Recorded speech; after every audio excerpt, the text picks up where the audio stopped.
بلخ کے بادشاہ تھے، حکمرانی تھی، لیکن اللہ تعالیٰ کی طرف سے چند اشاروں کو پا کر تمام عیش و عشرت کو ترک کر دیا اور راہ خدا میں وہ مصیبتیں، وہ مشقتیں اٹھائیں کہ لوگ آپ کو دیکھ کر حیرت میں مبتلا ہو جاتے تھے۔ یہ تذکرہ ہے حضرت ابراہیم بن ادھم رحمۃ اللہ علیہ کا۔ کہتے ہیں کہ ایک دن حضرت ابراہیم بن ادھم بیت المقدس پہنچے اور آنکھ بچا کر انہوں نے کوشش کی کہ جب مسجد تمام نمازیوں سے خالی ہو جائے،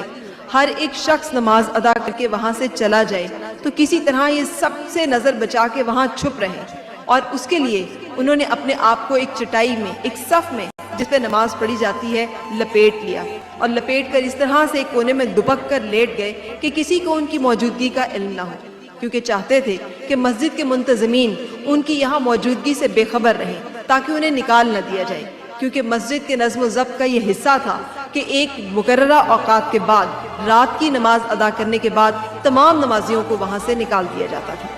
اب ایک صف میں، ایک چٹائی میں لپٹے ہوئے ابراہیم بن ادھم خاموشی کے ساتھ تمام نمازیوں کے جانے کی، ان کے قدموں کی چاپ کو سن رہے ہیں، محسوس کر رہے ہیں۔ منتظمین جو آتے ہیں آخری دفعہ نظر دوڑاتے ہیں، وہ سانس روک کے ان کے جانے کا بھی انتظار کر رہے ہیں۔ بالآخر مسجد کو تالا لگا دیا جاتا ہے۔ سکا سانس لیتے ہیں کہ وہ تنہائی، وہ خلوت میسر آ گئی جس کے انتظار میں انہوں نے آج مسجد میں رات گزارنے کا فیصلہ کیا کہ اچانک کھٹکا ہوتا ہے، دروازہ کھلتا ہے اور وہ دیکھتے ہیں کہ ایک بہت نورانی شکل کے بزرگ اور ان کے پیچھے 40 اور بزرگ تشریف لے آئے ہیں۔ اب ابراہیم بن ادھم ایک حیرت میں بھی مبتلا ہو جاتے ہیں، تشویش میں بھی اور اضطراب میں بھی، اس لیے کہ ان کی دلی خواہش ہے کہ آج کی رات انہیں مسجد الاقصیٰ میں تنہائی اور خلوت میسر آئے تاکہ وہ اپنے رب کے حضور مناجات کر سکیں، گریہ وزاری کر سکیں اور اپنے رب کے بارگاہ میں دعا کر سکیں تاکہ اس دعا کو مقبولیت کا شرف حاصل ہو۔ لیکن یہ بزرگ ہیں جو کہ وہاں پر آ گئے ہیں اور اب ان کی جانے کا انتظار کر رہے ہیں۔ پھر اسی طرح سے صف میں، چٹائی میں سانس روکے ہوئے، دم سادھے، چپ چاپ لیٹے ہیں، سب کی آنکھ بچا کے کہ کسی طرح سے ان کی یہ مجلس، ان کی نماز ختم ہو، یہ یہاں سے رخصت ہو تاکہ وہ تنہائی میں اثر۔ دیکھتے ہیں کہ ان تمام بزرگوں نے اسی نورانی صورت بزرگ کی امامت میں نماز ادا کی۔ نماز ادا کرنے کے بعد رخصت ہونے کے بجائے وہ بزرگ محراب کی طرف پشت کر کے بیٹھ گئے اور تمام درویشوں نے ان کے گرد ایک حلقہ سا بنا لیا۔ اب یہ اور پریشان ہو گئے، ان کا اضطراب اور بڑھ گیا کہ یہ تو محفل اور مجلس لگتا ہے کہ طوالت اختیار کرے گی، اور ان کا تو یہاں سے اٹھنے کا اور جانے کا ارادہ نہیں لگتا۔ لیکن اس سے بھی زیادہ ان کی حیرت کی انتہا نہیں رہی جب کچھ دیر سکوت اور خاموشی کے بعد انہوں نے اپنے کانوں سے ایک وہاں بیٹھے ہوئے بزرگ کو یہ کہتے سنا کہ یا شیخ، لگتا ہے کہ آج اس مجلس میں اور اس مسجد میں کوئی اور شخص بھی موجود ہے۔ تو وہ نورانی چہرے والے بزرگ مسکرائے اور انہوں نے کہا کہ کوئی اور نہیں ہے، وہ ابراہیم بن ادھم ہے، وہ بیچارہ جس کو 40 دن سے عبادتوں میں سکون نہیں محسوس ہو رہا، لذت و کیف کا احساس نہیں ہو رہا، بے چینی اور انتشار نے اسے گھیرا ہوا ہے۔ وہ آج یہاں پہ سکون قلب کے لیے آیا ہے اور ڈھونڈ رہا ہے کہ وہ کون سی خطا ہے، وہ کون سی ایسی غلطی ہے جس کی وجہ سے وہ خدائے مہربان اس سے ناراض ہو گیا ہے، اور عبادت میں جو ان کو ایک لذت ملتی تھی وہ کیف و سرور اور مستی نہیں حاصل ہو رہی۔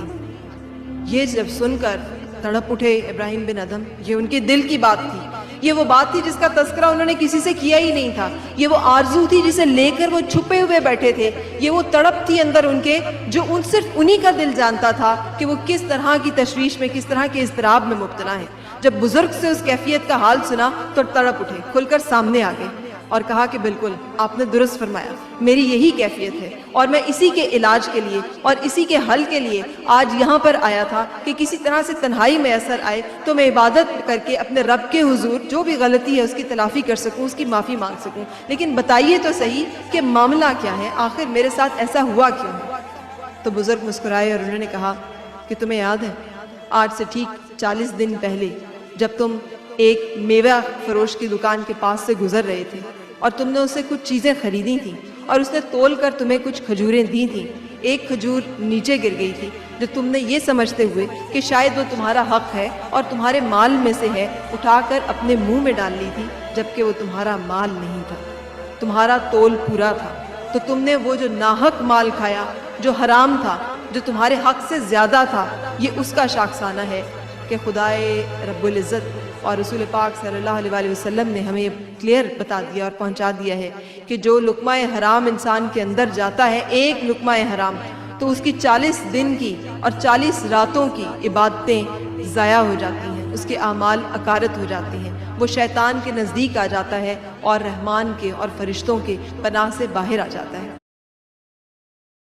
سو نے کہا کہ یہ وہ جو کھجور تم نے کھائی تھی، یہ اس کا اثر ہے، جاؤ اور اس میوہ فروش سے معافی مانگو۔ یہ سننا تھا کہ صبح کا انتظار کیے بغیر